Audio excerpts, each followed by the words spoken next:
지난 주말 4차 촛불 집회가 열렸습니다. 전국에서 주최 측 추산 95만 명, 경찰 추산 27만 명이 참가했지만 경찰이 연행된 사람은 단 한 명도 없었습니다. 물론 부상자도 없었습니다. 우리의 평화 촛불 집회를 외국인들은 어떻게 바라보고 있을까요? 전 서울주재 터키 특파원 알파고 신하시 씨 자리해 주셨습니다. 어서 오세요. 안녕하세요. 네, 안녕하세요. 4번의 집회에 다 참여하셨다고 그래서 네. 사실 제 주변에도 4번 다 갔다는 사람은 보기가 드물었거든요. 네, 저는 직업적으로도 네. 직장적으로도 가볼 수 없는 상황이었어요. 제 사무실 딱 강화문에 있어요. 네. 그리고 제가 지한통신사에 6년 동안 특파원으로 한국에서 활동을 했었는데요. 이제 여름에는 우리 회사가 터키 정부에 의해서 강제 해산당했어요. 그러다 보니까 저도 1인 언론사를 만들고 그걸로 이제 1인 지재진으로 활동 중인데요. 네. 그래서 이건 좀 중요한 사건이다 해서 가서 지지하려고 현장에 갔고요. 뭐 좋았어요. 광화문에 회사가 있었다니 정말 그 현장을 누구보다 생생하게 예, 담을 예. 수가 있었겠어요. 넓었잖아요, 집회 현장이. 그렇죠. 네. 3차 때는 저는 거의 골목 다 갔어요. 3시, 4시부터는 현장에 갔고요. 이제 네. 숭례문부터 강화문까지, 이제 경북역부터 안국역까지 골목 다 갔어요. 그러셨군요. 예. 그 집회 현장에 그 방송인들, 네. 연예인들도 와서 같이 참여하고 목소리를 내고 이런 모습도 보셨어요, 직접? 이제 멀리는 소리가 틀리죠. 연예인이라는 거. 그리고 사진은 나오는데 제일 이제 제가 눈으로 확인했던 거는 김재동 씨였어요. 근데 직접 그때 그분들이 연설을 하고 나면 공연을 했을 때 거기 없었고요. 그냥 봤어요. 이렇게 큰 화면에다가. 분위기 어떻던가요? 시민들이 같이 이렇게 동참해서. 이제 분위기는 너무나 평화적이니까 네. 좋았죠. 이제 누구도 다치지 않고 충돌도 이렇게 크게 없었고요. 네. 그러니까 외국인들은 이번 집회가 뭐 시위가 아니라 뭐 콘서트장 같다, 뭐 축제하는 것 같다 이런 말들도 하던데 이런 평화적인 모습 보니까 느낌이 평화적인 어떻던가요? 모습을 보니까 이제 일단은 예를 들면 지난주 주말에 외국 친구랑 같이 갔었는데 이제 거기는 대형 서점 있잖아요. 네. 거기 들어갔어요. 친구가 그 모습을 보고 아이고 한국 사람들 독서 취미가 좀 강하구나 라고 했는데 이제 거기 가시면 사람들이 큰 두려움 없이 안전하다는 느낌으로 오니까 겉으로 보면 그리고 뭐 콘서트도 하고 연설들도 하고 그리고 사람들 먹을 거 챙겨오고 이제 너무 안전하다는 거 확실하고 저는 어떤 면에서도 부러워했죠. 왜냐하면 터키에서도 지금 시위들이 요즘 자주 일어나지는 않지만 예전에 일어날 때도 있었어요. 자꾸. 네. 그때는 이제 닭이 먼저냐 달걀이 먼저냐의 문제이긴 하지만 경찰도 너무나 과잉 진압을 했고요. 그러다 사람도 죽었고요. 중간에.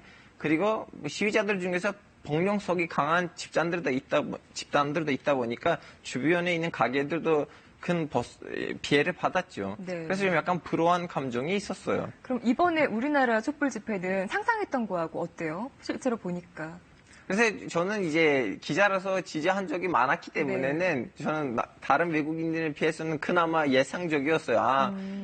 이번 집회도 평화적으로 끝날 거다. 네. 그리고 이제 저는 제일 이렇게 인상 깊었던 장면이 뭐냐면 거기 있는 이제 뭐 부모들이 아이를 목마해서 이제 아니면 유모차를 끌고 오고 아이랑 같이 올 수 있는 장소이라는 건 너무나 인상 깊었어요. 예를 들면 제가 잊을 수 없는 하나의 장면이 있는데 돛다리를 깔고 한 명 아주머니가 한 손으로 그 집회의 모토를 외치고 한 손으로도 젓가락으로 이렇게 김밥을 아이한테 먹여주는 그런 모습을 보면 이거는 뭐 예를 들면 터키에서는 시위 현장이라고 하면 위험하다. 네. 가면 안 되겠다. 가고 싶지 않는다면 큰 정치적인 성향이 없다면 그냥 그 현장을 피해서 예를 들면 이 길로 가야 된다면 저 길로 가야 된다. 혹시 무슨 일이 더질지도 모른다. 근데 이번에는 그런 모습이 없으니까 하나의 좀 약간 행사로도 가서 참여할 만한 현장이다라는 생각이 들었죠. 그랬군요. 자, 이렇게 외국인들 눈에는 우리 집회 문화가 참 독특하고 인상 깊게 비춰지고 있었습니다. 폭력 없는 성숙한 집회 문화를 보여준 지난 토요일 4차 촛불 집회 영상을 직접 보시고 계속 이야기 나누겠습니다. 수십만 개의 촛불이 켜진 서울 광화문 광장입니다. 성난 민심을 담은 촛불은 부산과 제주, 광주, 대구까지 전국을 뒤덮었습니다.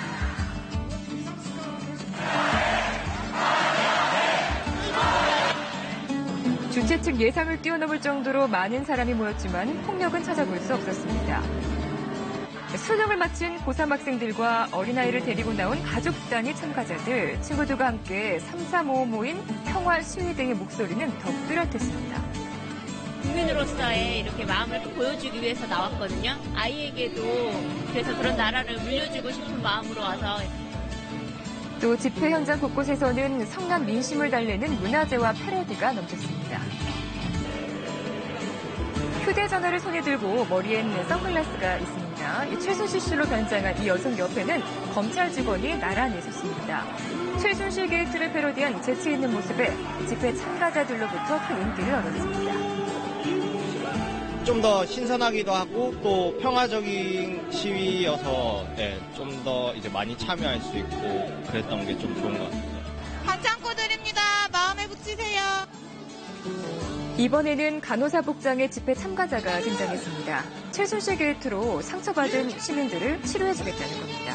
국민의 마음에 난 상처를 치유해줄 그런 곡상을 하고 싶어가지고 반창고를 나눠드리고 있어요. 주말에 열린 네 번째 집회에도 여러 연예인이 광화문을 찾았는데요.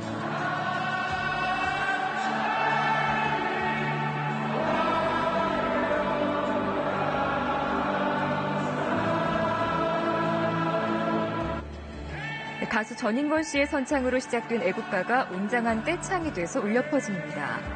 무대 아래에서 촛불을 든 연예인도 많았는데요. 배우 유아인 씨는 마스크를 끼고 집회에 동참하는 모습이 목격되기도 했고요.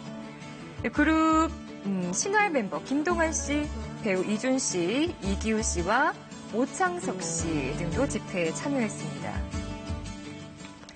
사실 그래도 시위는 시위인지라 사실 시위하면 떠올리는 장면이 뭐 경찰과 시민이 대치하고 폭력 시위까지 가고 근데 그런 장면이 전혀 없었단 말이에요. 저는 경복궁역에 있을 때는 한 번 거기 이제 그 정화대에 가는 길이잖아요. 네. 거기서 좀 살짝 충돌이 일어날 뻔했었는데 그때는 바로 학생들이 여러분 이 경찰들도 우리 친구들이에요. 제 친구들 지금 군대 가 있는데 경찰으로 하고 있는데 좀 하지 맙시다. 그래서 바로 시위자들이 혹시나 그런 거 뭔가 뜨면 바로 없애버릴 수 있는 그런 의식이 세탑돼 있었기 때문에 물론 경찰들도 너무나 친절했었기 때문에 거의 없었죠. 터키에서도 대통령을 퇴진하기 위한 집회가 사실 있었잖아요. 네. 과격했었죠. 그때는 물대포도 있었고 다치기도 했고 아까 말씀해 죽기도 했었고. 네, 우리 아픈 추억이죠. 사실 2013년 여름에는 터키 광장이 있어 유명한 광화문 광장처럼 탁심 광장이 있는데 이스탄불에 거기 있는 공원을 이제 배제하겠다고 해서 거기에다가 이제 숙박시설을 아니면 백화점을 만들겠다고 해서 일부 환경주의자들이 거기서 시위를 했어요. 근데 시위가 거지다 보니까 언젠가부터 반정부 정리 퇴진 시위로 변했어요. 네. 자, 이제 저는 아직도 모르긴 하지만 누가 먼저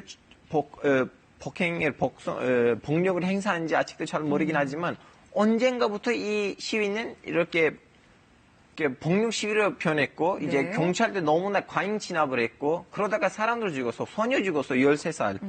그리고 이제 주변에 있는 가게들도 일부 시위자들한테 너무나 극단적인 시위자들한테 이렇게 피해를 받았는데 그 이후로부터 이제 누구도 시위하기에는 이제 그 욕구, 그 마음이 없어졌어요. 네, 그런데 2013년이었었죠. 터키 공원에서 남녀 시민이 짝을 이어서 아주 열정적으로 탱고를 쳤었는데 그게 이제 반정부에 항의하는 뜻이지만 참 평화적이고 그것 때 많은 반향을 얻었다고 들었거든요. 그때 상황이 어땠습니까? 이제 그때는 방금 전에 말씀드렸다시피 이제 폭력 시위를 가다 보니까 우리 일부 좀 지식이 많으신 시위자들이 야, 우린 빨리 우리 이미지를 관리해야 돼. 우리는 여기에 폭력하러 왔던 거 아니고 우리는 너무나 평화스럽게 우리의 뜻을 전달하자고 했었는데 이거 뭐냐. 우리는 이 이미지를 빨리 거쳐야 된다고 해서 몇 가지의 시위 형태를 개발했어요. 하나는 그 탱고 춤이었어요. 탱고가 어떤 상징성이 있어요, 터키에서? 이제 춤을 춘다는 의미도 있었고 우리는 그나마 교육을 했던 사람들, 우리는 탱고 춤을 출 줄 아는 사람들이니까 우리는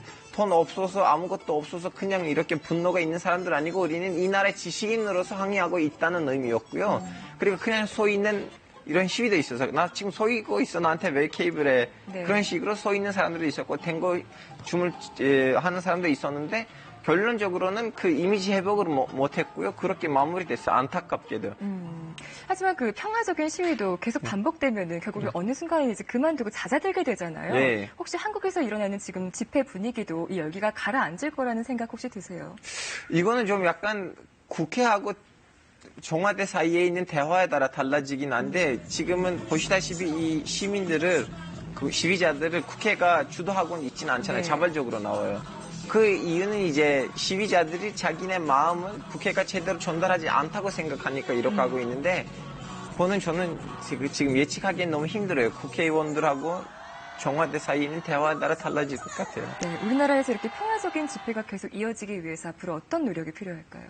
그냥 이미 한국은 너무나 그 부분에서 선진적이에요. 네. 예를 들면 기사들 보시면 이 시위자들이란 반대 생각을 가지신 분들도 그날 거기에 있었는데 서로 안 때렸잖아요. 네. 터키에 있었다면 무조건 중도에 싸움이 일어나요. 그런가요? 그러니까 반대적인 세력들이 자기네 그 마음이 너무나 급성도로 이렇게 분노를 이렇게 배출할 때도 만나면 싸우지 않는다는 그 자체가 진짜 상징적인 모습이라고 생각해요. 네, 잘 들었습니다. 전 서울주재 터키 특파원이었습니다. 알파고 신하시 씨와 네. 함께 얘기 나눠봤습니다. 고맙습니다. 감사합니다.